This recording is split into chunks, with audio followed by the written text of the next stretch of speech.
fear of God is the beginning of all wisdom. There was a boy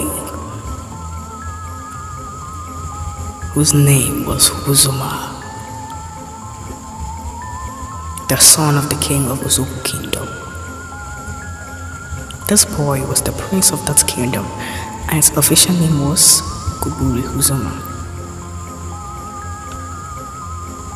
Uzo Ugosu, the King of Uzobu, was a heartless king, so arrogant and stubborn in nature. His father, Uzo Ugosu, was a very good man who stood for the people. Uzoma loved to sit at the lap of Uzo Ugosu and listen to stories, and missed his late grandpa, Uzo Ugosu.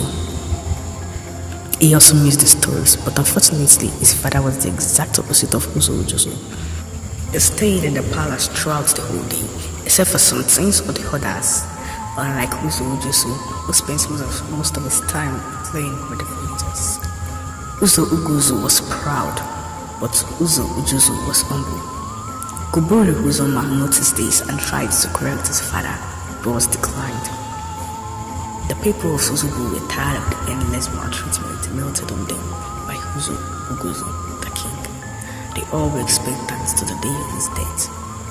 They all began prayers for the king to die. One lovely morning for the villagers, Uzo Ugosu fell sick. An announcement was made that anyone who could heal him would be rewarded. Nobody came out. Every villager was happy and expecting his death and burial. One day, he called his son and gave him his will. He also had a talk with him as never before. And at last, he breathed his last. The son cried and cried. It was a day of joy for the villagers and a day of sadness for Uzoma the prince. Uzoma buried Ugosu himself. After all the celebration of death, the villagers burst into the palace, pushed out Uzoma and some other people. They did not allow Uzoma to take the position of Uzo, the king of Uzobu. Uzoma was no longer Kobure, neither was Uzo anymore. The villagers chose the person they wanted to be king. The people chose Gositan, the villager, and Uzo Gositan became the new Uzo.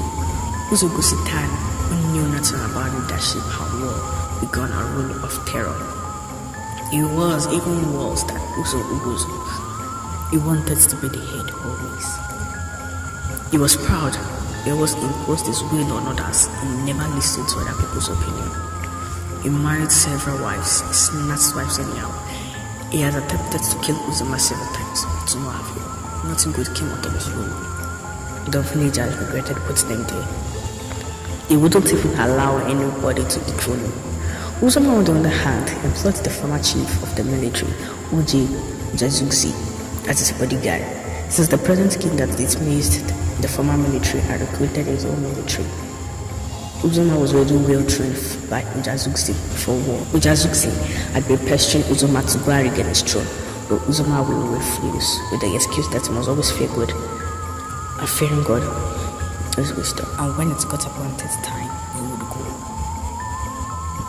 Ujazuxe stopped pestering Uzoma and understood what Uzoma was trying to say, and since then, he loved peace.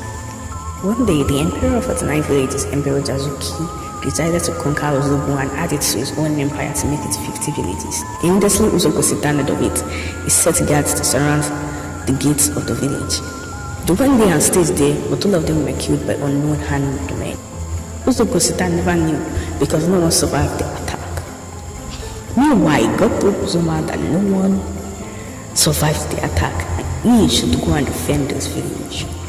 Uzoma told Ajuasegunlo what God had told him, and Ajuasegunlo suggested gathering the dismissed military men and fight against the emperor. God approves that, and the opportunity started. Ajuasegunlo and some military men went to discover the camp of the Juli Empire, and they discovered it. It was near the borders of the Uzobu. Ujazuxe gathered the former military, and they entered the enemy camp. They laid ambush around themselves so that the truly warriors would not be able to get near them. And they entered into the main camp and began fighting till dawn. Emperor Ujazuxe was killed and the Uzobu warriors won. As the troops were returning, news has got to them. The villagers, but was Uzoma at the door. Meanwhile, Uzoma led part of the war. When the warriors were coming back from war, the villagers rushed towards them and carried Uzoma's shoulder high. The villagers thanked Ujazuxe for the job well done. They appreciated God and regretted not making Uzoma the king. The villagers came into the palace and removed Uzo Ugosu from being king as they had done to Uzoma. He made Uzoma king of Uzobu. Uzoma then became Uzo Ugosu. The reign of Uzo Ugosu was a very good one. He brought back the military and made Ujazuxe chief of the military. Again, he ruled with wisdom and the fear of God. He was a king after God's heart and a man of the people. The village became popular for their victory against the Juli warriors, and Uzo became great again. The end. Lessons. 1. Patience. Do not rush into things. Think before diving into anything. 2. Wisdom. Wisdom is the principal thing. Apply wisdom in anything you do. 3. The fear of God. The fear of God is the beginning of all wisdom. Put God in everything you do. 4. Kindness. Be kind to people. And don't be wicked, be lovers of peace. Whatever you sow, so shall you reap. 5. Do not misuse power. In any position or power you hold, know that you are there to serve. People put it there, and those people have the power to remove you from there. God also can remove you from that position.